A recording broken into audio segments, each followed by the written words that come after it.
everyone. Welcome to the latest episode of the Nordic Football Podcast. I'm Steve Wiss, and at the moment, I'm on my own here. So we've got a bit of an interesting episode for you, which is split into a couple of sections. Fundamentally, our focus is on the Scandinavian teams in Europe this week, in the Champions League and Europa League.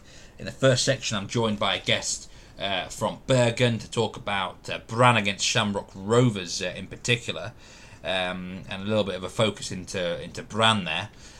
In the second half of the episode, I'll be with my usual co-host Jonathan Verdugba, in which we're going to be talking more in general about Scandinavian teams in Europe overall, and a throwback to the past where we talk about the Royal League. So if the Norwegian section isn't for you, you can skip straight away to about 28 minutes into the podcast.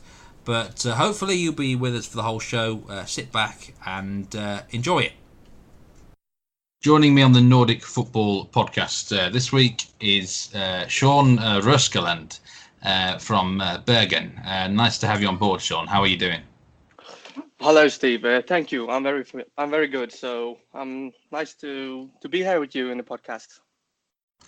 Yes, for those who don't know, Sean is a big Brann Bergen fan. You can find him on Twitter at skbrann_en.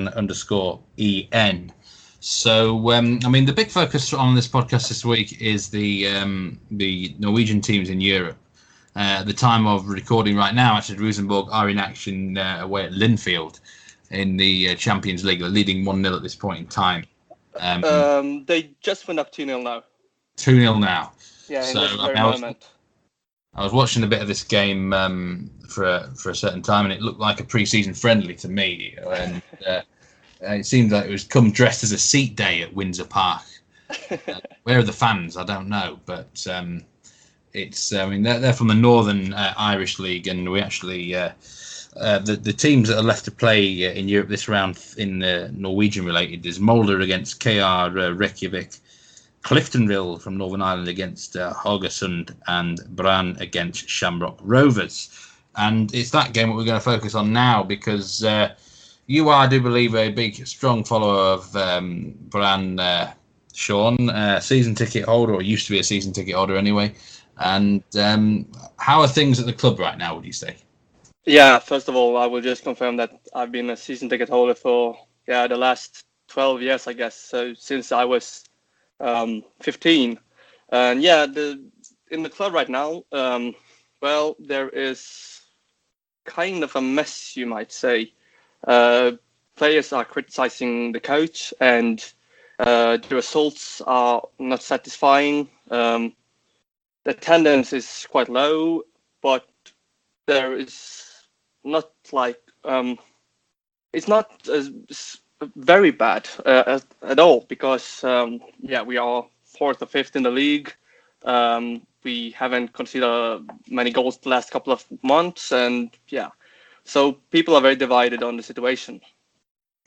Yes, this last season, for those regular followers of this league, Brann probably could and maybe should have won the league. Actually, in the end, finished third. And the consolation prize is a place in Europe, in the Europa League. Brann were last there a couple of years ago, but the adventure didn't last very long. They were knocked out by Rosenborg, who I think are Slovakian side off the top of my head, somewhere in that vicinity anyway. And that's right. A lot of people expected you to do better in that tie a couple of years ago, didn't they?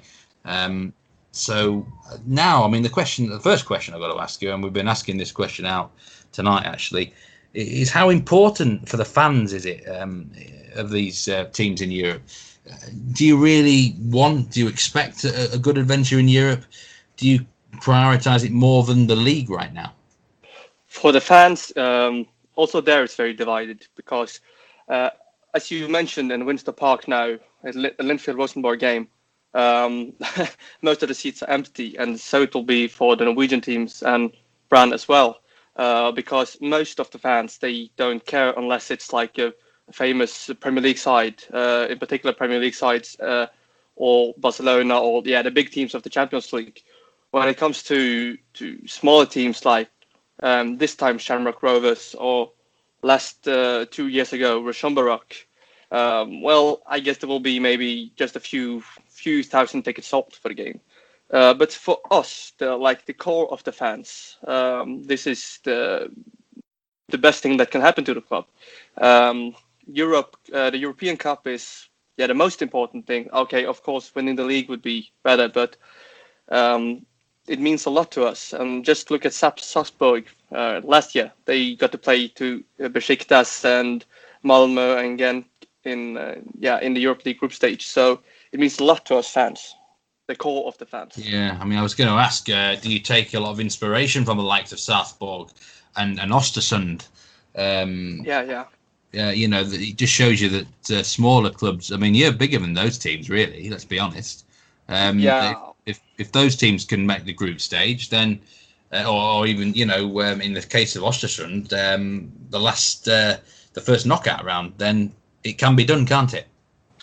Of course, it can be done, but as it stands right now, I don't think it's very realistic at all. Because the way the Brann is playing right now, it doesn't make me very optimistic for the upcoming Europa League qualification. Okay, I expect us to advance or go through to the next round, but after that, I'm not very optimistic, and I don't think the rest of the fans are either. Yes, of course, it can happen. It might happen, but I don't think it's realistic at all. Yeah, we'll talk about Shamrock Rovers in a minute, but let's first of all talk about the form in the league of Brann.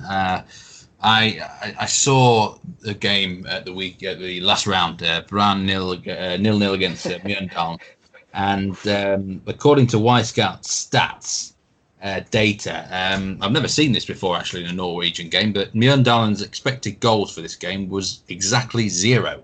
They didn't actually have a single shot. They didn't have a single shot in the game, Mjøndalen. They came they parked a double-decker bus and a lot more. 5 men at the back, 5-3-2 officially, although I don't know where they get the 2 strikers from in that. And Brann just couldn't break them down. And this is a problem, isn't it, for Brann? There's just not enough creativity in the side necessarily. Does that stem from the manager, or are the players in the squad just not available right now in terms of X factor and able to unlock defenses like that? I think both things might be correct. First of all, Brann has only scored 7 goals from 8 home games this season, and that tells you a lot of the state of the club and the management and everything. But I don't think the quality of the players is the problem when it comes to scoring goals and creativity, because Brann for the last 1.5 years they spent 20 million Norwegian kroner, so that equals 2 million pounds in attacking players like Dauda Bamba, around 8 million players last summer, and Veton Berisha, he also arrived for more than 8 million kroner, and also Gilbert Koomson, 5 million last year. So the quality of the players should be good enough, but I think it's more about the approach from the manager.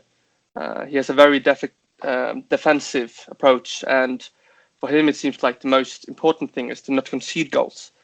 And the attacking play is not prioritized in the same way. Yes. So, from a fan's point of view, what's the general consensus there? Then, are they happy with the manager? The Brann fans are they accepting winning 1-0 week to week, or do they want to see a more attacking brand of football like we did see in the past, say 10 years ago at Brann? The consensus is that there's no consensus because some people support the manager and others they don't support him and want him out. People are arguing every day on social media and everywhere at workspaces and about if it's the right man for the club, the right man to take Brann one step further. And people they talk about, he has done a lot for the club. Brought them from a mid-table side in the second tier Obos-ligaen and won medals with Brann. But people are also not sure that he's the right man to bring them to the gold medals or the titles. Yes, talking of there's been some players that have openly criticised him in the media recently. Gilbert Koomson was one of them. Yeah, Gilbert Koomson, he was taken off at half-time in the Haugesund match and wasn't too happy about it. Doda Bamba, he said some very interesting comments, didn't he? That the manager is very happy just to win 1-0 every week, but from a striker's point of view, he'd rather win 4-3. And he was saying that he got tons and tons of chances at Kristiansund when he was there, but he seems to get one good chance every 5 games at Brann. And that kind of rather sums up the team, doesn't it? Lack of willingness to start those players and play attacking. Yeah, he called it the football Brann plays right now, and the approach from Lars Arne Nilsen, he called it brainwashing. And of course, he was obviously benched for the next game, and so was also Gilbert Koomson. One, they say that it was due to another formation or tactical perspective, that they started off in a 3-5-2, but I don't think that is true at all. And yes, the manager seemed to, like I said, he prioritized the defensive parts of the play before the attacking part of the play. So he's more than enough satisfied with the 1-0 win rather than a 4-3 win like Doda Bamba said. The fans, one thing there is consensus about is that Brann is not playing entertaining enough, and that they're lacking goals and goal scoring opportunities. So I think that Doda Bamba is completely right about what he said about the approach from the manager. Who do you think your best 3 players have been so far this season, Sean? So far this season, well, it's hard to say. Patterson, the new signing, has been one of the most decisive players, and also I think Veton Berisha, also a new signing, has been very good despite not scoring goals. He has been used a lot on a left winger. And the third one, it might be a bit obvious to say his name, but Fito Wormgård also has been good for Brann. Not as good as he was last season, but he's been good. He's an inspirational leader, isn't he? Very popular with the fans, Fito Wormgård. Yeah, of course. There's recently been a new chant about him because of the ongoing contract talks with Brann. He's on an outgoing contract, expiring contract after the season. So, of course, everyone wanted to stay. Yeah, he's a very, very popular figure there. So let's just move on to the Shamrock Rovers then. I didn't really know a lot about them. I've done a bit of research on them today. They're actually, one thing we must mention here, there's a big difference between the Irish League and the Northern Irish League. The Northern Irish League is in its summer break at the moment, and they're only just starting back. The Republic of Ireland League, well, they're halfway through their championship. They played 24 games. They're mid-season. And the Shamrock Rovers are currently second in the league. They've played 24 games. They've won 15, drawn 3 and lost 6. Only 3 teams have actually managed to beat them this year. Bohemians 3 times and Dundalk twice. And Dundalk are by far and away the best side in the Irish League. So, I mean, it looks like Shamrock Rovers' biggest strength is defence. They've only conceded 15 goals, 13 clean sheets out of 24. And last year they had the joint second best defensive record. So, well, I think we know what sort of side is going to come here. I mean, you've almost had a dress rehearsal with that Mjøndalen game, haven't you? Just when you were speaking about it right now, I was just thinking about the Mjøndalen game. I don't know a lot of Shamrock Rovers at all, to be honest. I don't know the balance of power between the Norwegian and the Irish League. But I'm just seeing right now that Dundalk, as you mentioned, the superior team in the Irish League, are playing 0-0 against a Latvian team at home. So I think I would say that Brann are favourites, and like they were against Mjøndalen, and we can also see a game like the Mjøndalen game tomorrow. I mean, you wouldn't be expecting a particularly entertaining game tomorrow, but fans, you will expect to win the game, won't you? Or certainly get through over the two legs. If you didn't do that, that would be classed as a failure. Would you agree?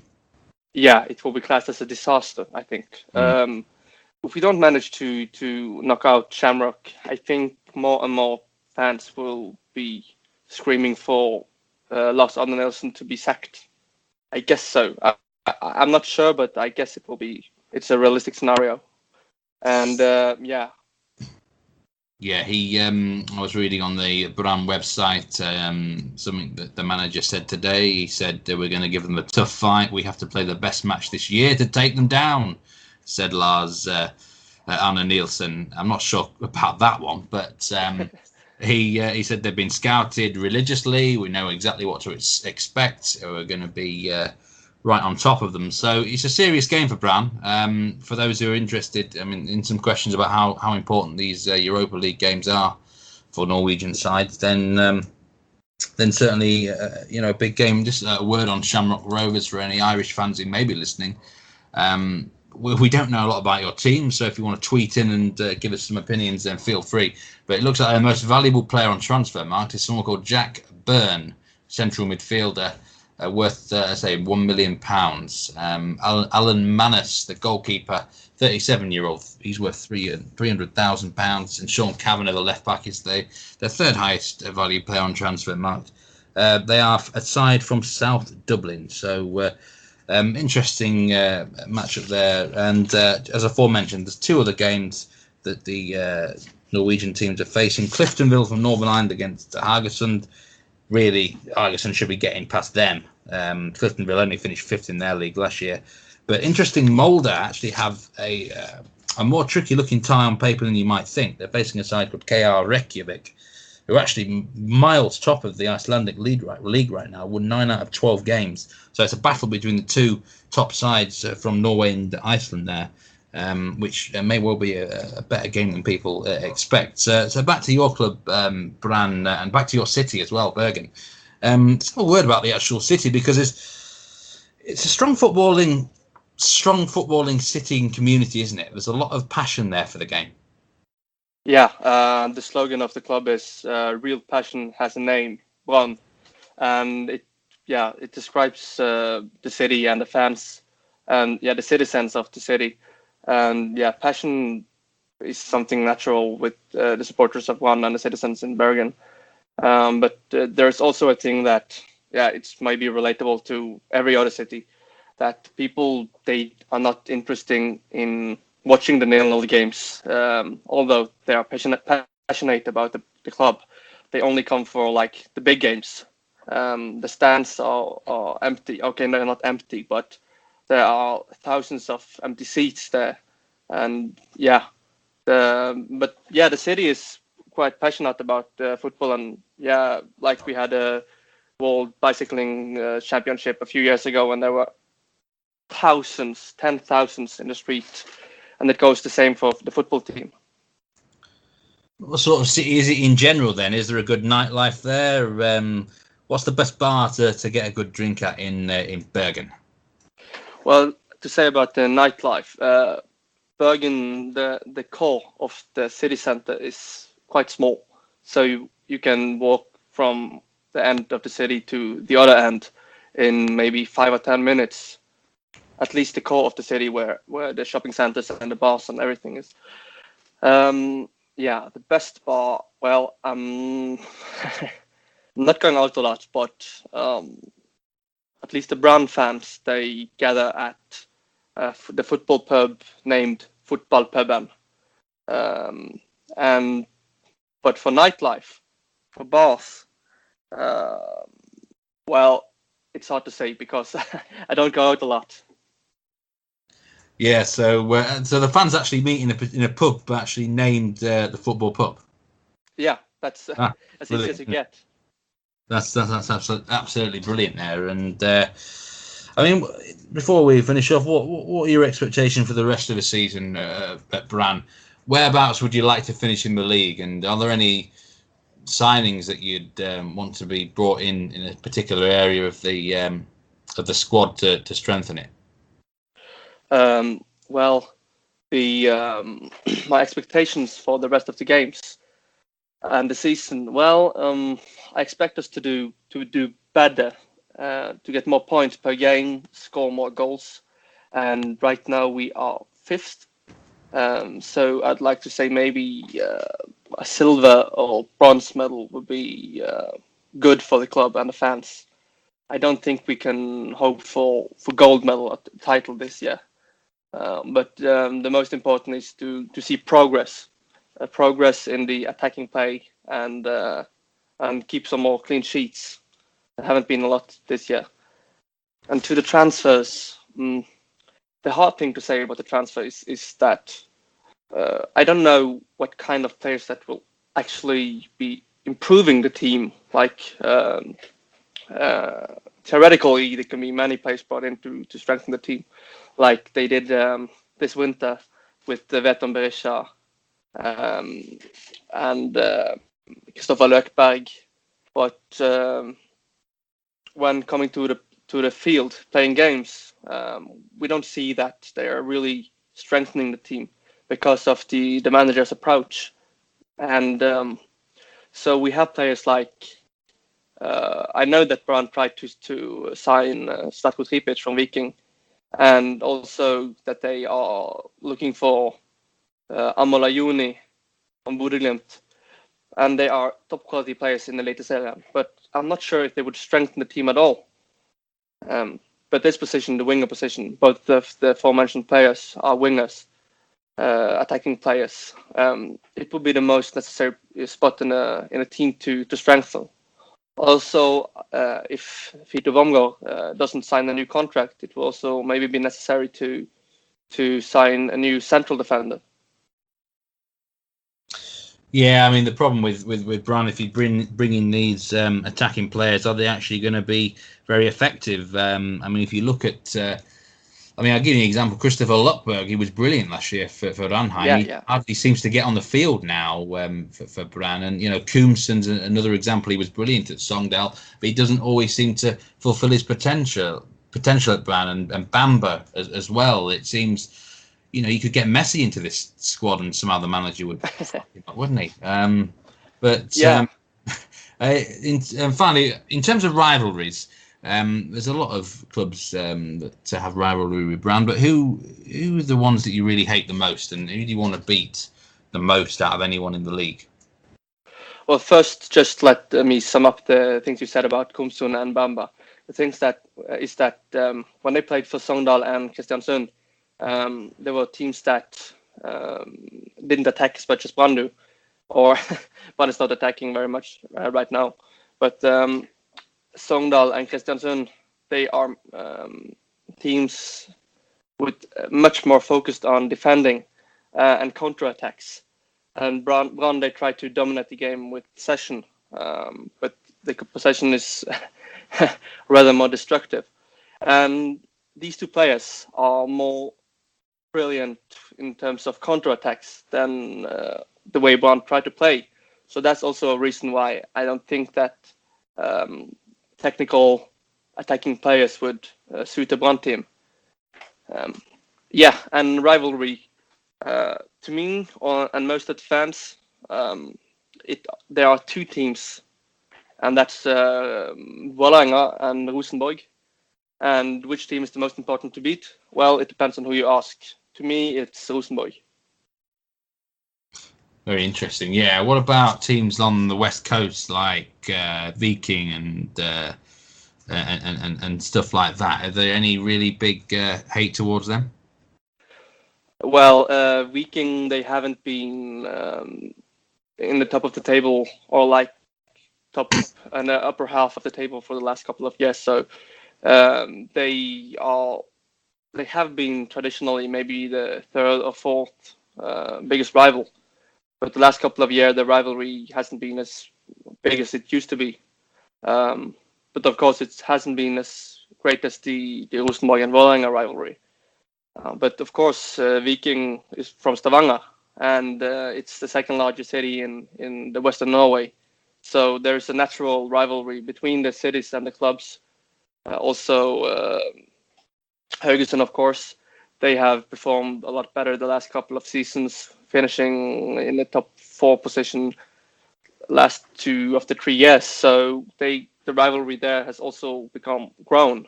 It has become stronger.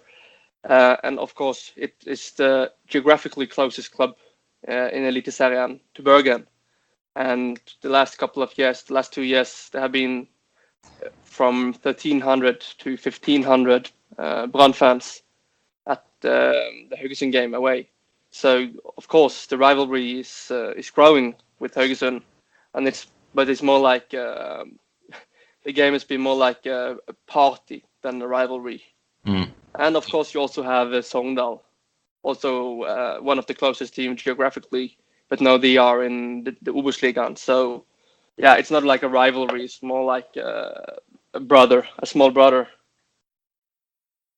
All right. Well, thanks very much for your for joining us on the show, Sean, and your thoughts on Brann in general.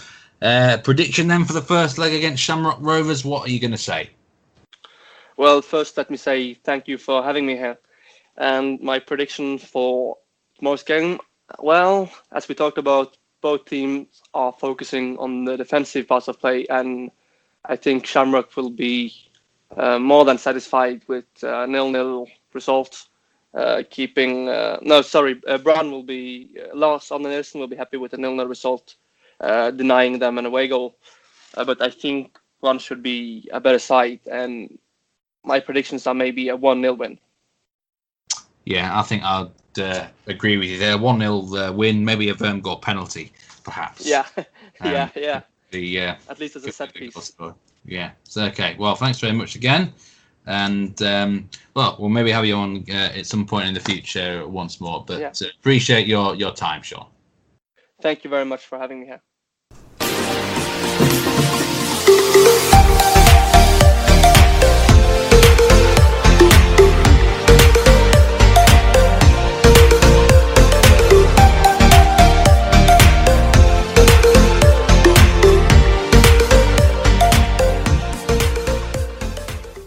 Welcome back to the Nordic Football Podcast. I'm Steve Wiss, and I have got my more regular partner in tow with me now, Jonathan Fadugba. Johnny boy, how's tricks? Hi, Steve, and hi to everyone. Yes, I'm well, and I'm glad to be back on the show. Good to have you around here. So in that first section, we've talked about the Norwegian side of the Europa League, and particularly Brann against the Shamrock Rovers. So let's just talk about the Swedish involvement in Europa League this week, in Europe in general, and it wasn't a great start, sadly. AIK lost 2-1 away from home against Armenian opposition on Tuesday night, which was a bit of a shocker. They were 1-2 favourites with the bookies, but they have at least gotten an away goal, John. I don't know if you saw that game, but probably a disappointing result. Yeah, big disappointment. It's caused a lot of problems with the fans who are not too happy about that. I mean, the team they played against was an Armenian side, Ararat Armenia. And, just to give you a bit of background on them or a bit of context, I mean, the game was played out in what looked like a training field, actually. It looked... like when you sort of play football, maybe 11-a-side with your friends, and there's a series of on pitch number 8. That's what the pitch looked like. To be honest, there's nothing stadium. And this is a club that was founded in 2017 from Yerevan. They've got a very nice sort of logo, which looks kind of like almost like the sort of logo you'd expect to find on some hiking gear. When you're about to go hiking for your hiking clothes. And very well branded, very neat design. But yeah, they're they're not much of a club really, Ararat, in terms of the history. They started in 2017, as I mentioned, came out of an academy, and they just they've managed to beat, the champions of Sweden. Yeah, I think AIK were played with 10 men for most of that match, didn't they? And funny enough, I was just saying in the early conversation with our guest today about Linfield Rosenborg on Wednesday night, and they were the exact words I used. It looked like a pre-season match on a training field, except it was inside a stadium where there were no fans. You can get all sorts of weird games at this stage of Europe, but AIK at least they got an away goal. You would think they can probably turn it around. So on to Europa League Thursday. There's 2 Swedish teams in action. Häcken, they're already they're in the next round already. Häcken, they got AZ Alkmaar. They bypassed this round, but Malmo are facing Ballymena from Northern Ireland. We've come across them before, haven't we, on this podcast? And yet another Irish connection here. Norrköping travel to St. Patrick's. Both are very much odds-on favourites to win this game. Malmo are as short as 1.05 with the bookmakers. Goodness knows what the handicap is. I'm going to have a look at it in a minute. But you would expect both clubs to get through these ties with relative ease. Well, we say that, but look at the Ararat result. I mean, I never take for granted the Scandinavian teams. I think in Europe, I'll be honest. I think although you have a level of expectation, it doesn't always seem to go the way you might think it would. So, I take on board what you're saying there, Steve. But I don't think some of these games are really a given. I mean, Malmo, I would certainly expect them to be very strong. I think they should come through. I'd be stunned if they didn't.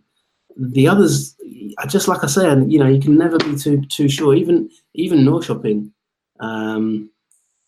it's a question that we will talk about shortly, and we've asked really the listeners this week on Twitter, just about how Scandinavian teams, how seriously they take Europe at times in Norway and Sweden, because it wouldn't surprise me to maybe see a bit of a shock somewhere, as Ararat have proven. Yeah, it's interesting. St. Patrick's against Norrköping. Now, St. Patrick's, John, I've done a little bit of research on them today. I had to do some research into the Irish League with Shamrock Rovers.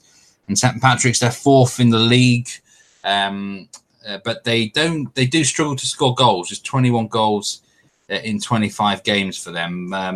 But it doesn't seem like they're one of the elite outfits in the Republic of Ireland League. So Norrköping, they're understandable favourites there. I mean, before we move on to this question we've been doing on Twitter, finally, how far do you personally expect both of these two sides to go in Europe this season, particularly Malmo? Obviously had that great adventure last term. Can they make the group stage at least again? Yeah, I think Malmo can. I'll be honest, I haven't looked at their their overall their path, so who they could face in the next round. For example, I think it's a Serbian team, but I'm not sure. Can't lie. I don't know about that. But I can see them getting to the group stages potentially if they avoid really big sides. I mean, who else is who else is a potential opponent, Steve? You mentioned Roma. Yeah, Roma are the highest ranked coefficient side. I think. I don't know who else. A lot depends who falls out of the Champions League qualifiers, doesn't it, later on, of course.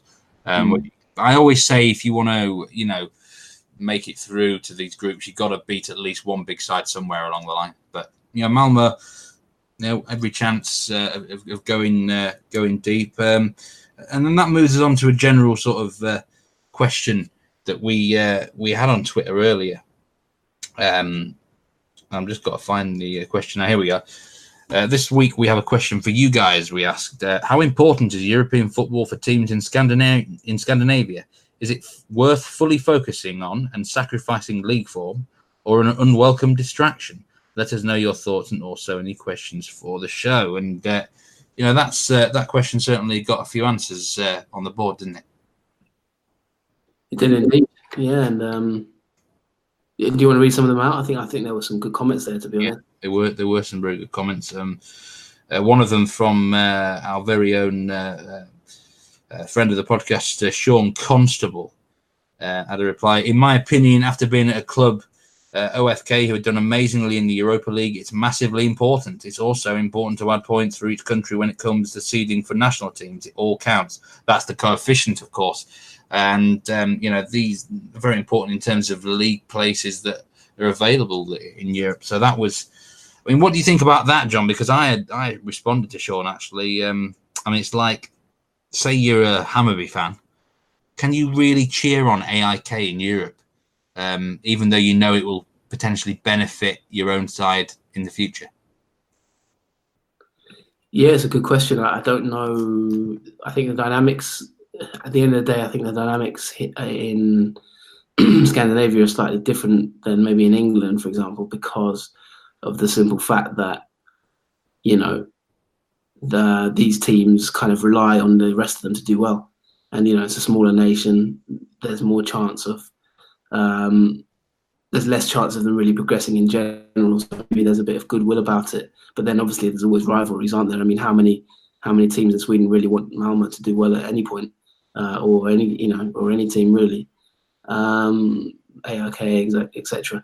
So it's a difficult one. I think, from my point of view, I think the coefficient is a big factor. I think the other thing that plays a part is obviously money. Teams going further offers them more chances to maybe get some money. But I think one of the problems with that is then you end up with leagues where one club tends to dominate. What I would really like to see is teams like Norrköping, Häcken maybe getting to the group stages and just being able to pick up that guaranteed prize pool of money. I think that makes a big difference because it then allows those kind of teams to grow. What I think is a really dangerous scenario is when you have Malmö or the champions, for example. I know Malmö are not champions at the moment, but a team like Malmö or Rosenborg, who are consistently in the Champions League, for example, picking up the prize money, the big money. And don't forget, teams, for getting to the group stages, you're picking up almost £1 million, even for games that you don't win. So, and that if you win games, you get extra. If you draw games, you get extra. So, there's so much prize money in those rounds. When it goes to one team who is the dominant force, it really distorts the league. And you can look at any leagues around Europe. Serbia is another good example of that, maybe, and other Eastern European teams. It can end up just completely distorting the league, and that is a big danger, in my opinion. Yeah, I think I agree with your points there, definitely. It'd be good to see some other sides. I mean, Sarpsborg last year got in a decent run in for Norway there, and we need to see more of that. There was a very good reply from Torleif Uyen. Extremely important, he says. Scandinavian football is a big seller's market. European money helps slow that talent hemorrhage a little bit and stabilise a weak football economy. And I couldn't agree more there, could you? It's a very good point. The team simply need the money. Yeah, I think that was an excellent point, actually. Really, really good point and well put. Yeah, very good point there. And we've got some of Ted Cruz, my son, gave us a couple of responses as well. One of them was, let me just have a look. I feel like teams like Rosenborg and Malmö have gotten into this mode where they care more about qualifiers and the European matches rather than the league, because it becomes easier with the teams that they have there, which is why Kara Ingebrigtsen got sacked. So he's making the point that the big teams really do focus on these on the European matches, but the smaller ones are not making as much of an effort. Again, probably true, isn't it? Yeah, one of the things I would really be keen to know from listeners, and I think we asked it on Twitter at Nordic Footpod, is would you like your team to sort of throw league games? Not necessarily throw, obviously, but focus on other matters, and maybe rest players for league games and instead go for Europe, because Malmö, for example, are in a situation where they found it difficult in recent years. They've played games like Ventspils, Vilnius, Vardar. They've struggled. HB Torshavn, for anyone who remembers them, and they've tended to struggle. And a lot of teams haven't really got the balance right when it comes to doing the league versus the cup, the big cups in Europe. So I'd really be interested to know if anyone follows a big team, for example, like an AIK or a Malmo, what would you prefer? Because would you rather drop sort of 6-7 points in those 4 weeks or so, preparing to get into the latter stages of the competition or the group stages, or would you rather, say for example, focus on the league and really go for it? I mean, if you look at a team like AIK, for example, if they crash out now to Ararat, okay, they've got Europa League as a soften the blow slightly, but it'd be a real shame, wouldn't it, for them? But you always wonder whether they'd rather lose a couple of league games and do it that way. Exactly, it's a very good point, that, and sometimes I think it absolutely would be really worth sacrificing some points in the league, because they're probably going to finish reasonably high again anyway. And if you have a good run going forward, the future, you can really build on that. I mean, we've seen Malmo do it before, haven't we? Have a good run in Europe, but don't win their league that season. Then next year they always win the league again. So some other replies we had, the Berisha show. For the leagues to improve their exposure, they need to have clubs performing well in European competitions. Yeah, another good point there. And then a really interesting one, which we're going to elaborate on, from Robert Carwadine, who's a Tromsø fan. They need to be playing against better opposition to improve. I honestly believe a Northern European league would be beneficial to Scandinavian football. Say, for example, Scotland, Norway, Sweden, and Denmark, maybe Finland. And Ted Cruz agreed with that. And he said, I agree with this, and it somehow got shut down a few years back. It'd be awesome to see Rosenborg and Helsinki play again. Well, this did happen in the past. It was something called the Royal League. Wasn't it, John? And you've been looking into it. Yes, indeed. And I was fascinated by this, to be honest. So, gather around, everybody. We're going to have a little bit of a dip through memory lane, and we're going to introduce you, for those who aren't aware, or for those who are aware, a bit of reminiscing about the Royal League. So I'm just going to give you a few bits of information about it, and just dwell on it for a second, and we'll have a little chat between ourselves.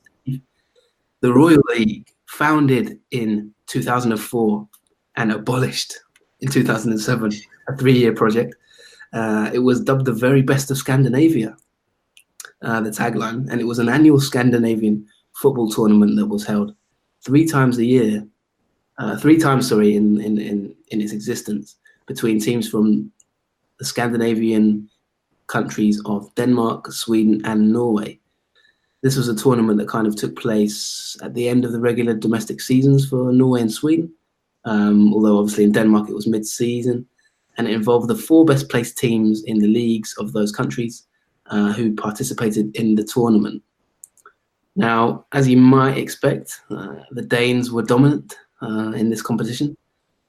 The winners of every single edition of this Royal League were won by the Danes. Danish teams. FC Copenhagen won it twice, and Brøndby were the winners of the final ever edition of this Royal League. Now, there were a couple of teams in Sweden and Norway who made it to the finals.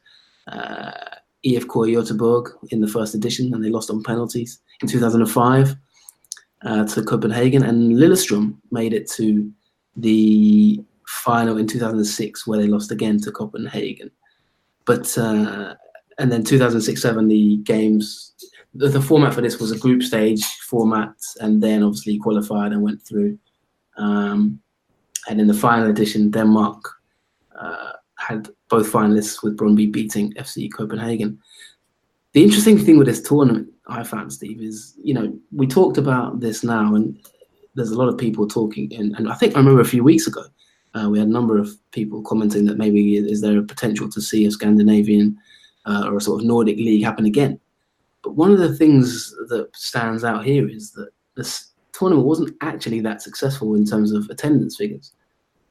I'm just going to give you a couple of stats on this now. So, I mean, in the first few seasons, the all-time average attendances by the country, it began in 2005 with average attendances of 5,000 and just 3,950 for games in Sweden. and it dipped massively in the second season down to 3,000 average attendance, 3,746, before it rose again in 2007 to sort of roughly 5,000, just over 5,000. But the league was not successful enough in gathering kind of interest, sponsorship, to continue. And so it was announced in 2008 that the tournament was stopped, as the TV rights were not sold, and the tournament effectively was ended there.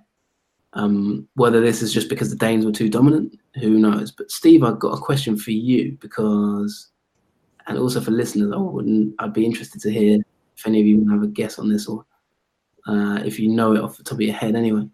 But Steve, the all-time Royal League statistics table, there were 23 teams who participated in it in all countries. Can you name me the second best team? Okay, Copenhagen was the best, number one, won it by miles in terms of points they accrued over their games played. But can you name me the second best team? Well, the logical answer for that would be Brøndby, wouldn't it? So I'll tell you now that it was not a Danish side. So it's Norway or Sweden. Oh, God. I used to bet on this tournament years ago. God, I'm showing my age now, aren't I? Let's say... 25 games, won 12, drew 7, lost 6. So they're in it every year. I'll have to say... What did you say? IFK Göteborg got to the final one year, so I'll say them. Unfortunately, you are wrong. Not a bad guess. IFK in the all-time table are 5th, but they only played in 2 of the editions.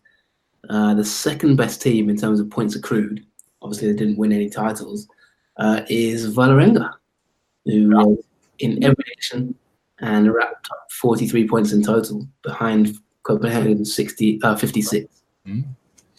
Yeah, they won the league in 2004, I do believe. They ended Rosenborg's 13-year dominance or whatever it was.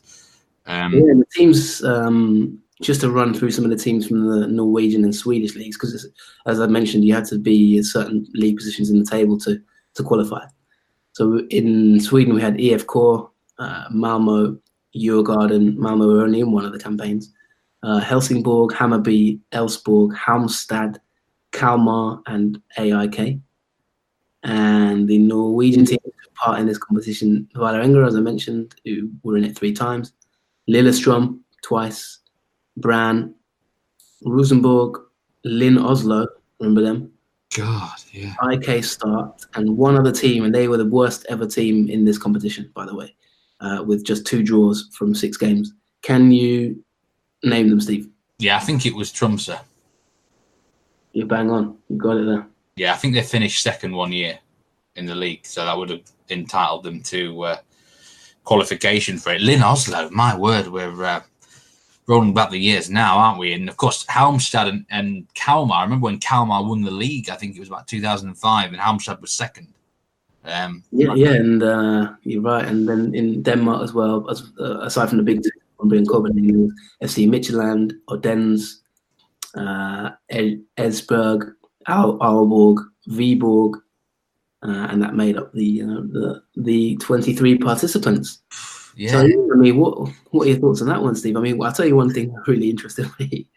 The top scorer in the 2004-2005 season is still playing today. His name is Marcus Rosenborg. He hit 7 goals in that tournament, 14 years ago. And, used to have a striker. What was it? I bet he's on the scoring charts. He was really Ole Martin. Oh no, bloody hell. Was there any Vålerenga scorer in the scoring charts of all time for that league? Spurs fans, anyone who supports Spurs would know him, because he was a great export from that league. They had Stefan Iversen, the Great Dane. Oh yeah, cool. No, Norwegian. Sorry, what we're talking about. Yeah, he played for Spurs, and he was Vålerenga's top scorer in that competition that season. Yes, they also had another one who around that time who did well. I forget what his name is. He was an old dog. He played on till about 2007-8, I think. It's going to do my head in now. I have to Google that later. But And there were two group stages and then a final, by the way, just to let listeners know who might not be aware of this competition.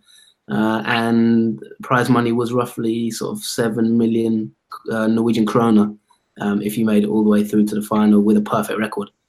3 million Norwegian kroner for winning the final itself. So yeah, as Ted Cruz has asked there, Ted Cruz, my son, and a few others. Steve, what would you think to reviving that? I mean, I found it fascinating, to be honest. I think it's, could it work again in today's age? Would it be dominated by the Danes again? Would any teams like Malmo maybe fancy themselves? Who would make that league? And it's an interesting one, I think. Would it improve the quality? I guess my question for you is, would it improve the quality of Scandinavian football?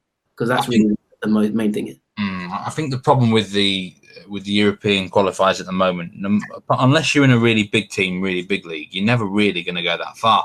There's so many limited spots in the Champions League now, for example. It's just impossible for some of these smaller clubs to qualify, and Europa League is not much easier, really.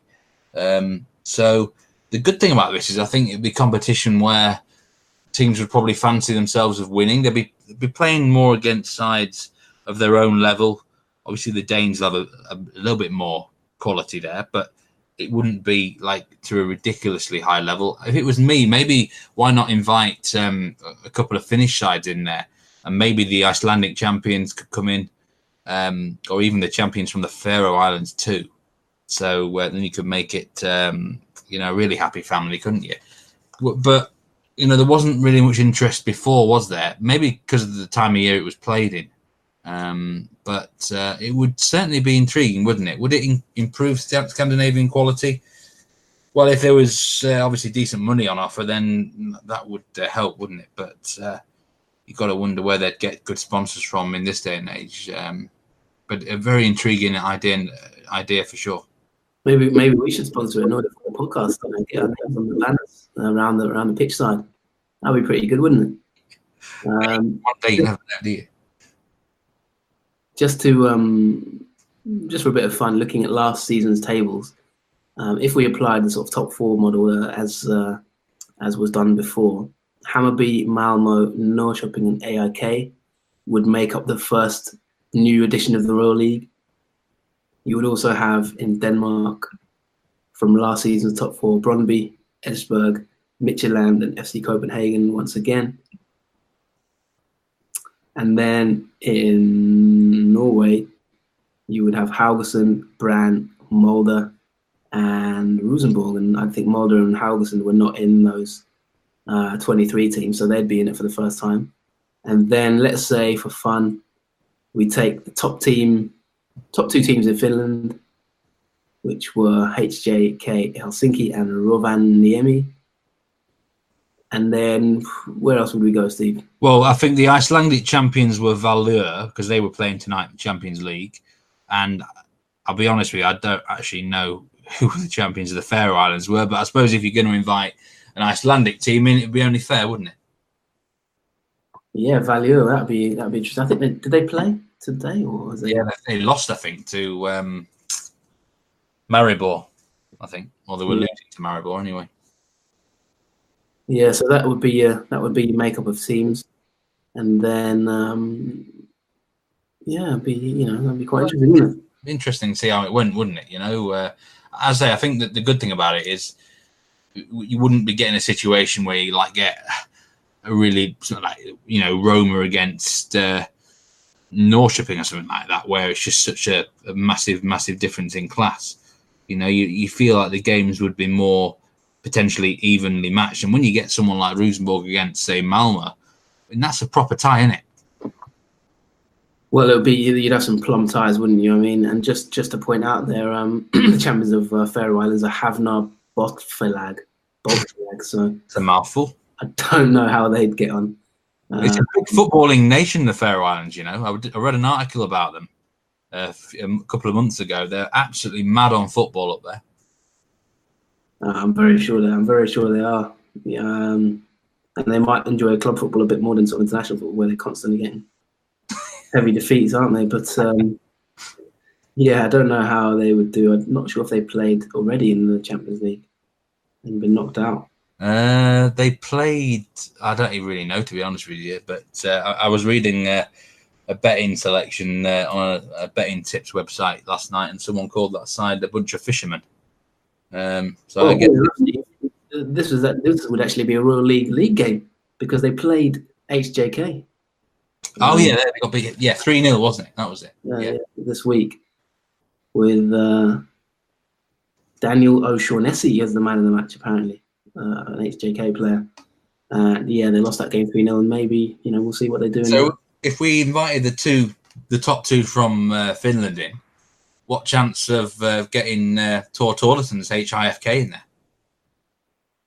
Well, I think in the league they are currently not doing. They're not in the top four, that's for sure. The top two, they are 8th at the moment, 3 wins and 10 goals scored in their 13 games. Oh, I thought they were going to be having a go this year. And so they wouldn't be in it as it stands. But Ilves are top of the league in Finland at the moment. Yeah, well, Royal League then. Why not? HIFK, by the way, have had unders in every single game this season except one. And they weren't going to park the bus, were they? No. So there you go on that one. That's an interesting one. But yeah, they wouldn't be in it, but those teams would. So, Steve, who would win the Royal League if it was brought back as the sort of Nordic football podcast league? Probably FC Copenhagen again. Mm-hmm. Well, they're the best side, aren't they? But you never know, do you? I feel like the Danish league is not quite as advanced compared to what it used to be. It's still the best league in this region, but I don't think it's as dominant, perhaps, as it would be historically. Well, they're a very good team. FC Copenhagen won the league last season, and until they'd actually had the title pretty much done, they lost the last 3 games. They were very good for long parts of the season. So yeah, you could be right on that one. I think that kind of wraps it up, doesn't it? Really, in that. Yeah. I would love to hear from any listeners who would know or want to give their opinions on their own team in Europe and how seriously they take it. Do they enjoy it, or do they feel it's a distraction? And also, who they think would win the Royal League if it was brought back as the Nordic Football Podcast League, and who would make the finals, maybe. Yeah, would be very interesting. But fascinating little episode there, John. And I hope you all found it very interesting. And I'm sure we'll be back again sooner rather than later. We will indeed. Next week, we've got a guest lined up, I believe. We'll have more on that if we manage to tie them down. And that's it, really. Yeah. Okay, well, take care, everyone, and we'll see you again very soon. You can follow us on Twitter at Nordic Footpod and Facebook Nordic Football Podcast, or hit the subscribe button. And one thing I want to ask of everyone, if you enjoy the podcast and you listen to it on iTunes, please give us a review and give us a rating, because it does help boost us up those charts. That would be very nice. Do that. Do us a favour there. Thank you very much. And see you around. Goodbye, everyone.